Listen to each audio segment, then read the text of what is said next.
Não houve ditadura militar no Brasil durante esse período, de 64 a 85? Não, Por não quê? houve ditadura. Nós tivemos, durante 21 anos, o fechamento do Congresso durante 10 meses e meio. O fechamento do Congresso em 68 pelo AI-5 durante 10 meses, e em 77, durante 2 semanas, o Geisel fechou o Congresso para fazer umas reformas e depois o Congresso foi reaberto. Nós tivemos, durante o governo militar, pluripartidarismo de 64 a 66 e de 80 a 85. Então, se tem vários partidos, não é ditadura. Ditadura é Cuba, onde só tem um partido, o Partido Comunista. E de 66 a 80, nós tivemos 2 partidos. A Arena, exatamente, a Arena do governo, da situação, e o MDB de oposição. Portanto, se tem oposição, se tem eleição normal, não é ditadura. A única coisa que você não escolheu durante o governo militar foi presidente da República, prefeitos de capitais e governador do estado. São 3 cargos que o povo não escolhia. Presidente, pelo voto direto, governador de estado e prefeitos de capitais. Todos os outros cargos, vereadores, prefeitos, deputados federais, estaduais, senadores, foram eleitos pelo povo durante todos os 21 anos. Portanto, não há ditadura. O que deu esse ar de ditadura foi a censura prévia aos grandes meios de comunicação, que foi instituída a censura em 68 pelo AI-5. O AI-5 durou 10 anos, de 68 a 78.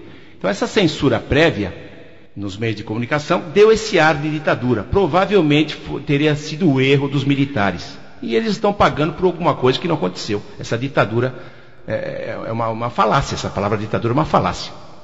E esses terroristas, então, os que sobraram, são hoje indenizados, estão flamejantes, com grandes cargos no governo e nos meios de comunicação, nas universidades federais, inclusive. Então você veja que a população está sendo educada pela cabeça e pela versão desses derrotados. É a única oportunidade que eu conheço na história dos derrotados contarem a história. Há uma inversão, os derrotados estão contando a história. E a história mentirosa deles. Qualquer pessoa que tenha o desprazer de conhecer um sujeito desse, que hoje se diz perseguido, vai pensar que durante 21 anos houve uma perseguição generalizada e tudo mais. Coisa nenhuma. Quem cuidou da sua própria vida, quem foi trabalhar, quem foi estudar, não teve problema nenhum. Pelo contrário, foi protegido pelas ações do governo. Esses terroristas, como eu disse, mataram 120 pessoas, feriram gravemente 344 ou 345, e os que sobraram estão hoje flamejantes, bem indenizados, gordamente indenizados. A lei de anistia aprovada pelo Congresso em 79, ela não existe, porque ela só anistiou os ditos perseguidos. Os governos militares foram extremamente difamados, tudo que eles fizeram de bom, toda a riqueza que eles trouxeram ao Brasil foi esquecida, e por causa dessa ação armada de terroristas a soldo de Cuba, a imagem deles foi queimada, e a população então quer que eles sejam punidos. Agora, a lei de anistia, a anistia aprovada pelo Congresso Nacional em 79, ela perdoa crimes políticos de ambos os lados. Só que agora só foram perdoados os que pegaram em armas. Os militares que fizeram a sua obrigação de combatê-los são perseguidos. Isso é um absurdo. Uma lei dessa tem que ser rasgada. Como é que seria o Brasil se os militares ainda estivessem no poder hoje? Bom, os militares tomaram o poder em 64 com a intenção de rapidamente devolvê-lo aos civis. Só não devolveram devido a essa ação armada, que durou 8 anos, essa guerra, essa guerrilha, né, comandada por Cuba. Eles não queriam ficar tantos anos no poder e teriam entregue o país antes. Bom, vamos dizer que eles estivessem até hoje no poder. Com certeza o Brasil seria mais rico e muito mais seguro. E é o que a gente viu na época que eles estavam no poder. Não poderia ser diferente. Todos os 5 generais morreram com suas aposentadorias magras. Não havia corrupção nenhuma por parte de militares. Até hoje a oposição não apontou um dedo de um soldado raso ao maior general.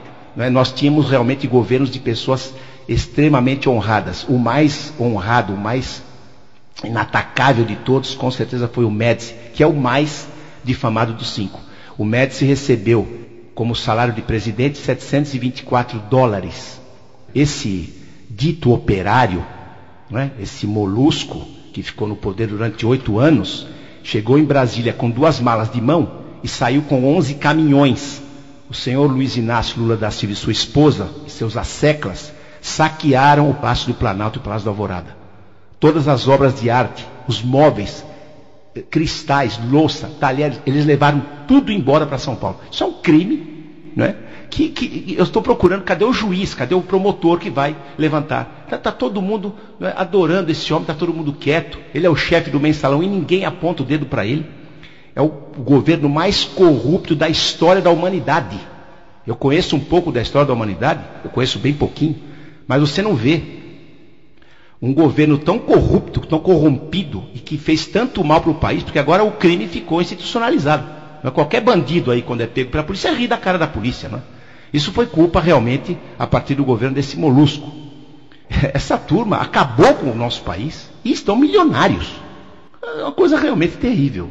Eu creio que o futuro do nosso país vai ser muito ruim mesmo, se essa turma não for desalojada do poder imediatamente. Professor, obrigado pela sua participação, bom dia. Um bom dia a todos e salve 31 de março.